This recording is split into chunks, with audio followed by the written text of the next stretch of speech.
Gracias por acompañarnos en este programa Acceso Directo. Y realmente cuando pensamos en las matemáticas, muchas veces decimos, ay, ¿qué es esto, no? Pero la importancia de las matemáticas en nuestra vida cotidiana es increíble. Y para eso vamos a conversar con el doctor Eric Molino Minero Re. Actualmente está en el Instituto de Investigaciones en Matemáticas Aplicadas y Sistemas con sede en Yucatán. Está en el Departamento de Ingeniería y Sistemas Computacionales. Él estudió una maestría en Inglaterra y un doctorado en Ingeniería en Barcelona, España. El doctor igual, ¿verdad? Es parte de la Unidad Académica de Ciencia y Tecnología de la UNAM. Doctor, ¿cómo está esto que las matemáticas ayudan tanto en la ciencia o la ciencia, las matemáticas? Explíquenos un poco. Bueno, yo me especializo en la parte que es procesado de señales, y esta parte de procesado de señales hace precisamente el uso de las matemáticas para analizar datos.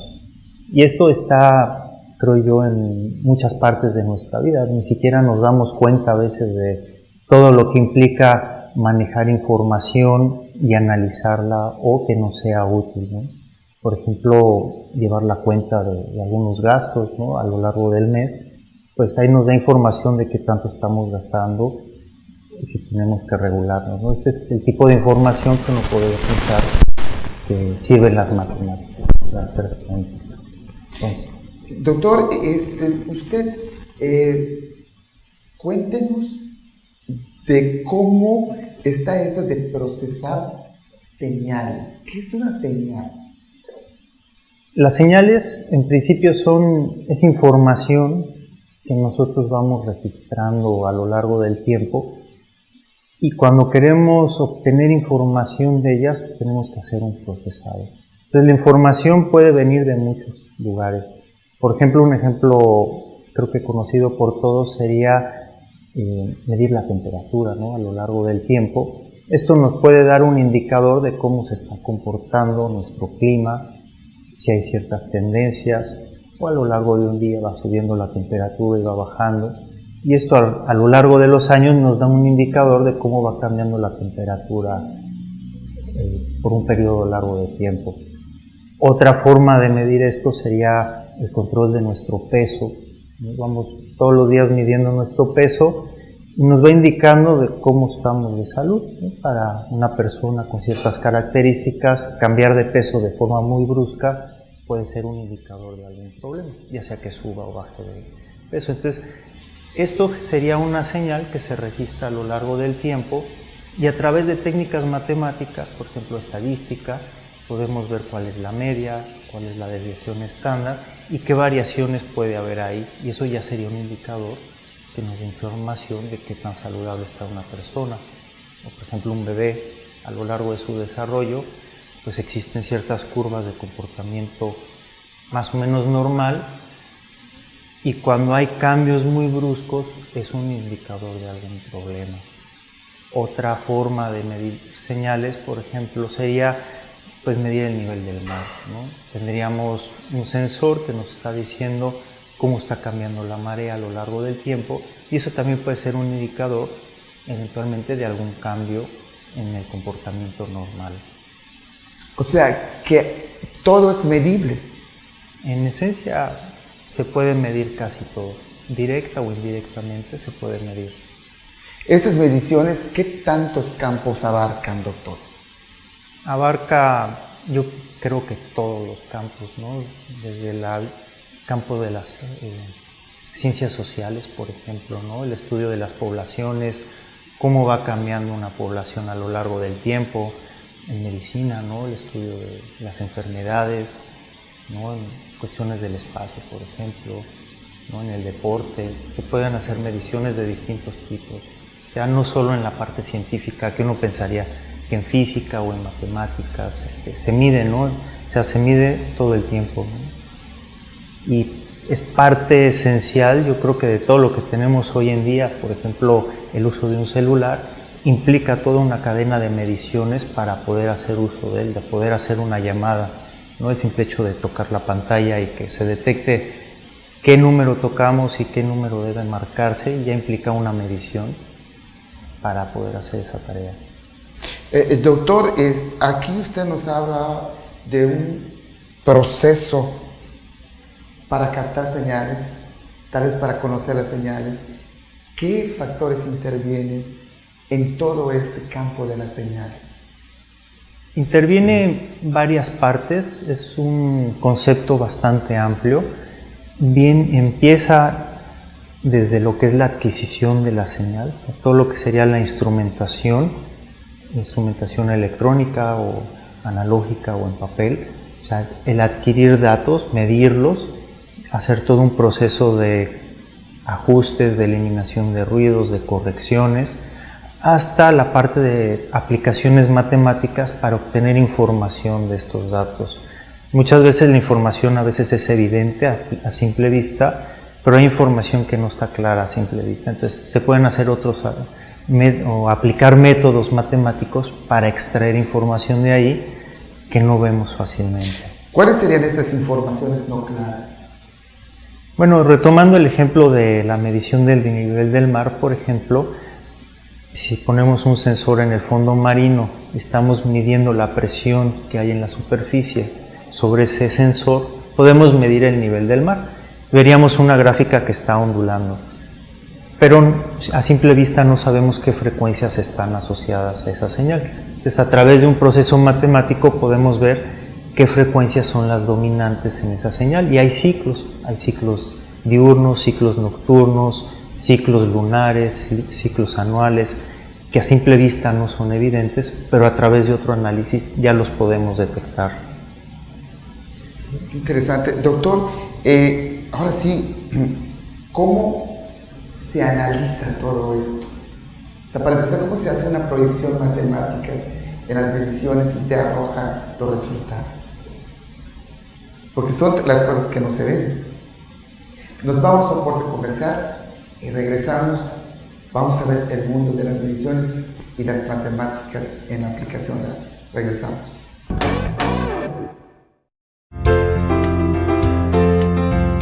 Llevamos 14 años siendo la revista de Mérida.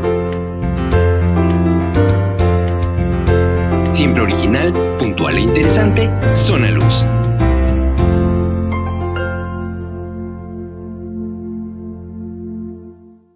Mucho ganas con tu pago, mucho ganas al pagar, muchos premios y regalos cuando pagas tu predial. Aprovecha los descuentos que de buenos van a estar.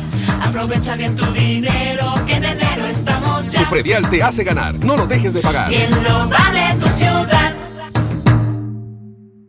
Ya me voy. Vaya, hija, que te vaya bien. Oye, a ver, espérate. A ver, ven acá. Estás súper estreñida, hija. ¿Cuántas veces te he dicho que tienes que tomar más agua y comer más fibra, eh? No vivas engañado, busca la verdad. Gracias por acompañarnos en este programa Acceso Directo. Estamos platicando con el doctor Eric Molino Minero Arre, quien actualmente pertenece al Instituto de Investigaciones en Matemáticas Aplicadas y Sistemas con sede en Yucatán. Esto se encuentra en la Unidad de Ciencia y Tecnología de la Universidad Nacional Autónoma de México, con sede aquí en Yucatán. Doctor, háblenos de sus experiencias, cómo usted ha aplicado las matemáticas, cómo usted nos hablaba de los sensores. Háblenos usted de sus investigaciones y qué se ha descubierto, ¿no? Porque hay muchas cosas que los científicos hacen y ahora sí los mortales no lo sabemos.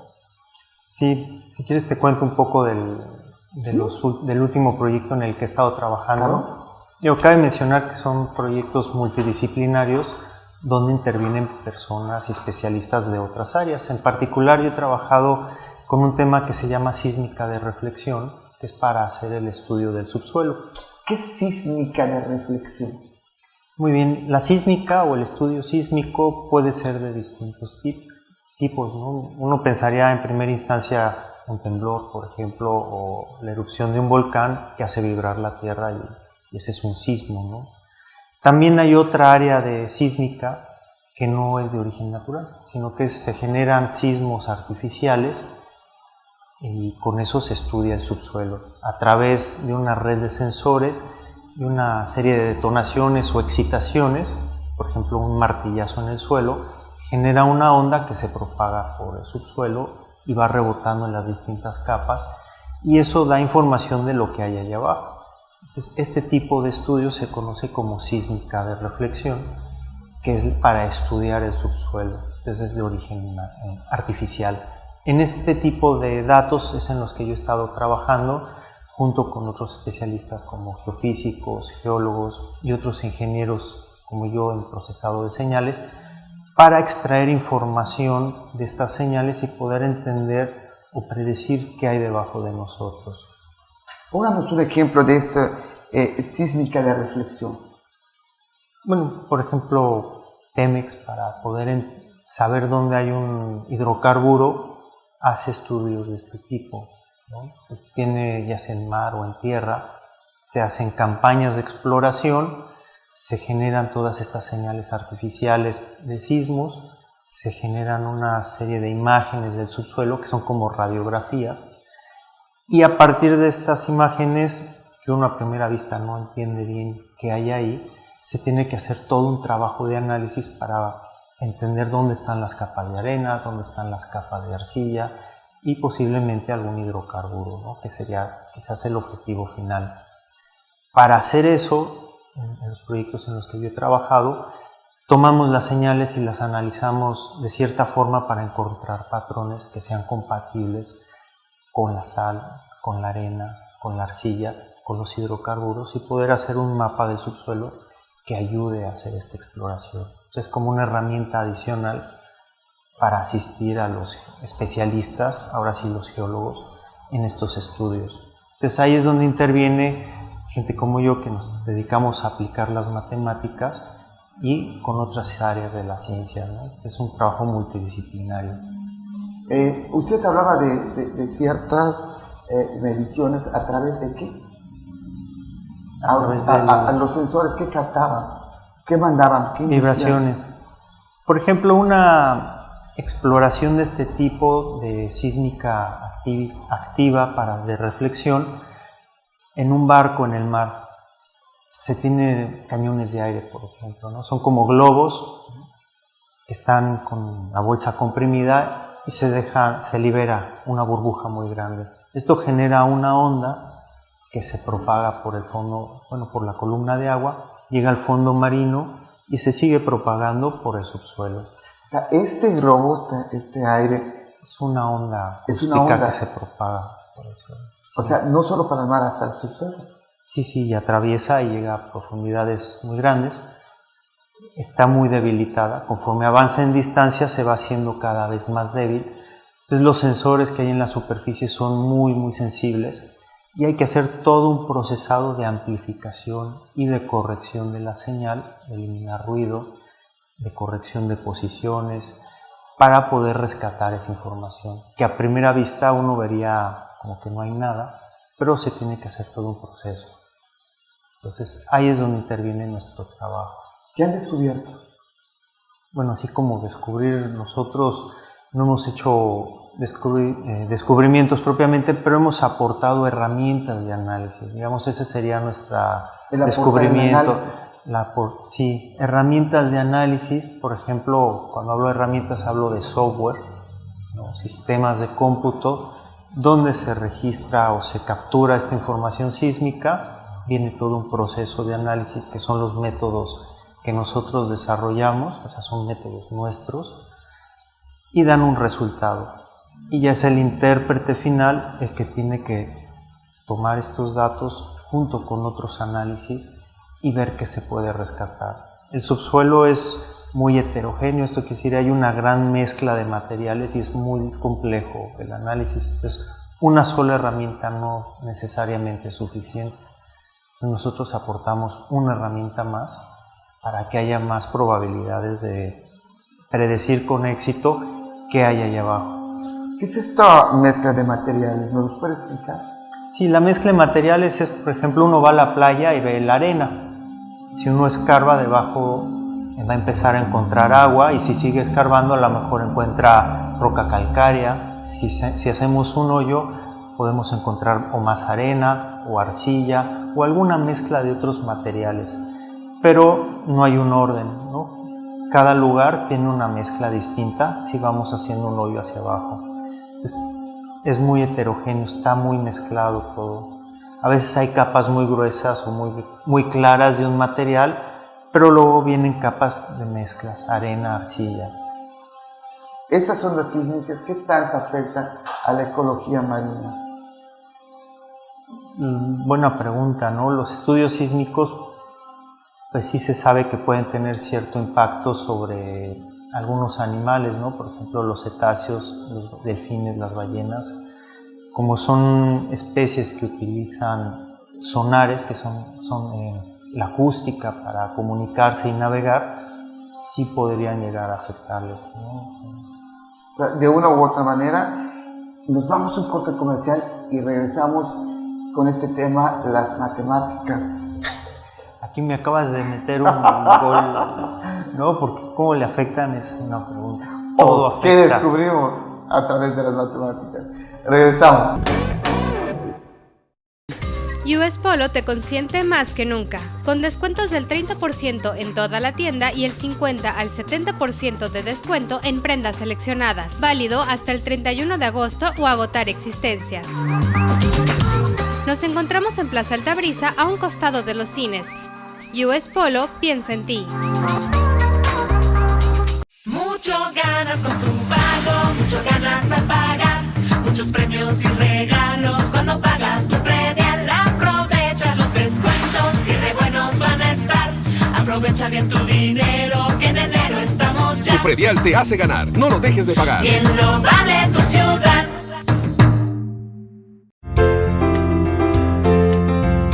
Llevamos 14 años siendo la revista de Mérida.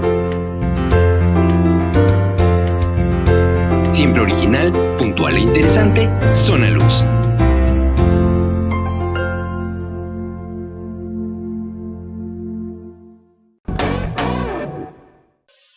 Gracias por acompañarnos en este programa Acceso Directo. Estamos platicando con el doctor Eric Molino Minero Re, quien actualmente está en el Instituto de Investigaciones en Matemáticas Aplicadas y Sistemas en sede en Yucatán, en la Unidad Académica de Ciencia y Tecnología en la Universidad Nacional Autónoma de México con sede en Yucatán.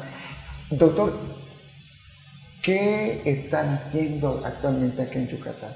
¿Cuál es la misión que tienen acá en Yucatán? Gracias por la pregunta. La verdad es que estamos nosotros muy ilusionados, y yo personalmente, de estar aquí.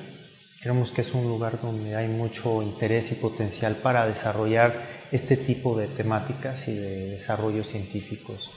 Si la UNAM con el IMAS estamos creando un laboratorio que llamamos de procesado de señales e imágenes, en el cual estamos tratando de abordar la problemática local y regional y hacer uso de nuestro conocimiento para resolver problemas o bien obtener información que pueda ser de interés de la comunidad, ¿sí? En este sentido, pues también es misión de la UNAM apoyar de esta forma a la sociedad de Yucatán y de la zona. En el laboratorio de señales e imágenes tenemos preparado un laboratorio de electrónica para todo lo que es los sensores y la instrumentación necesaria para adquirir las señales, y también hay investigadores como yo para hacer los análisis y los sistemas. Actualmente estamos creando una red de contactos para poder entender qué problemáticas podemos atacar. Por ejemplo, una de las áreas que nos interesa es desarrollar esto en el aspecto marino, o sea, todo lo que es la tecnología marina, y estudiar el impacto humano en el mar. Bueno, impacto y cómo es el comportamiento.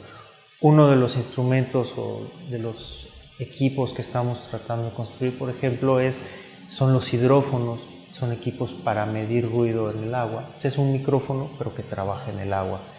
Entonces, en el agua hay mucho ruido de origen natural. ¿Cómo cuáles? Platíquenos. ¿sí? Por ejemplo, el oleaje, una tormenta, la lluvia, el viento, pues es ruido que ocurre de forma natural, a veces con mayor o menor intensidad durante el día o la noche. Pero también hay ruido artificial de origen humano principalmente, por ejemplo las embarcaciones, una construcción de un muelle, ¿sí? Todo esto genera ruido. A lo mejor una zona muy turística, marina, pues tiene más presencia de gente nadando, de embarcaciones, probablemente muy cercana a algún lugar de interés natural importante. Entonces, entender cómo afecta este ruido a las especies, creo que es interesante para todos, saber cómo cuantificarlo y pues proponer soluciones o manejos que sean más adecuados, que no impacten tanto y que se puedan seguir realizando estas actividades. Qué interesante el ruido del mar, ¿no es cierto? Ruido en el mar. En el mar. Sí, también son ondas acústicas, así como las sísmicas, pero las podemos escuchar nosotros o están en la onda auditiva o sensorial de las especies. Pues a algunas especies puede afectarles, a algunas otras igual y no les afecta en lo más mínimo, ¿no?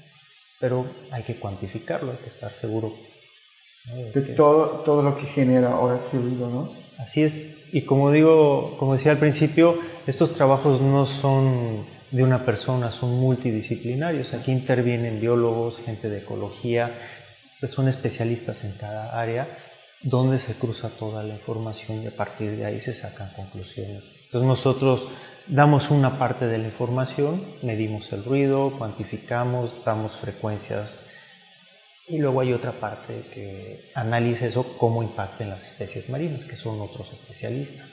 Entonces es una parte de una investigación mucho más grande. Pero ese es el apoyo que damos nosotros, ¿no? Somos parte de una investigación más completa, más grande. ¿Sí? Pero a nosotros lo que nos interesa es precisamente desarrollar las herramientas matemáticas para hacer estos análisis que están aplicados. ¿En qué otras investigaciones usted ha participado, doctor? Yo he trabajado en distintas áreas, en algunos casos también en investigación marina, por ejemplo en el estero de Urías en Cozumel, aportando modelos matemáticos para conocer el nivel del mar, ¿no? Cuáles son las frecuencias que hay ahí y proponer modelos, más que hacer la medición, sino a partir de los datos proponer modelos matemáticos que luego se integran a otro tipo de modelos más elaborados, hidrodinámicos, donde se puede estudiar cómo se comporta el agua y todos los químicos que hay dentro del estero, ¿no? Por ejemplo, esa es una aplicación. O sea, las frecuencias, ¿qué descubrieron en esas frecuencias? ¿Qué resultados? Bueno, los resultados todavía es un proceso, sigue en proceso la investigación. Es interesante el caso del estero de Urías en Mazatlán porque es un brazo de agua dentro de la tierra que no tiene un aporte de agua de ríos. Vamos, todo el agua que hay ahí viene del mar. Entonces, cuando sube la marea, entra el agua y cuando baja la marea sale. Y es el proceso de limpia de todo lo que hay en el estero, que es un proceso natural. Sin embargo, hay una ciudad, hay un puerto, hay una planta termoeléctrica, hay una granja camaronera, hay manglares. Entonces, todos conviven en un espacio y es interesante saber qué está pasando ahí desde el punto de vista del agua, ¿sí? Para saber, digamos, la salud de este espacio. Todos esos estudios pues, los hacen biólogos, gente de física, los químicos y gente como yo que hacemos parte de los modelos matemáticos para hacer este estudio y predicciones. Y ahora sí, si hace falta, pues proponer ciertas soluciones o ciertos comportamientos de la gente con respecto a Aquí en Yucatán, ¿qué piensan investigar? ¿O cuál es el nicho que ustedes han visto? Nosotros estamos ahora precisamente explorando esta parte de todo lo que se puede hacer aquí. Creemos que hay muchas áreas de oportunidad, por ejemplo en el área de la salud, ¿no? Estudio de ciertas enfermedades, ver cómo van cambiando y proponer análisis para hacer diagnósticos, ¿no? Yo junto con mis compañeros, por ejemplo, estamos viendo el estudio de Malda y Chagas, ¿no? Ver cómo se puede analizar esta enfermedad proponiendo nuevos algoritmos para hacer una detección temprana. Sí, porque este mal no lo ves hasta que ya está en la etapa final. Sí, sí, sí. Y nuevamente, como digo, es un proyecto multidisciplinario donde también intervienen los médicos, ¿no? Que son los que conocen la enfermedad, y nosotros damos una herramienta de análisis. Pues, doctor, gracias por participar en este programa y gracias por su tiempo. No, gracias a ustedes, y si hay más interés, contáctenos, por favor, ¿no? Gracias.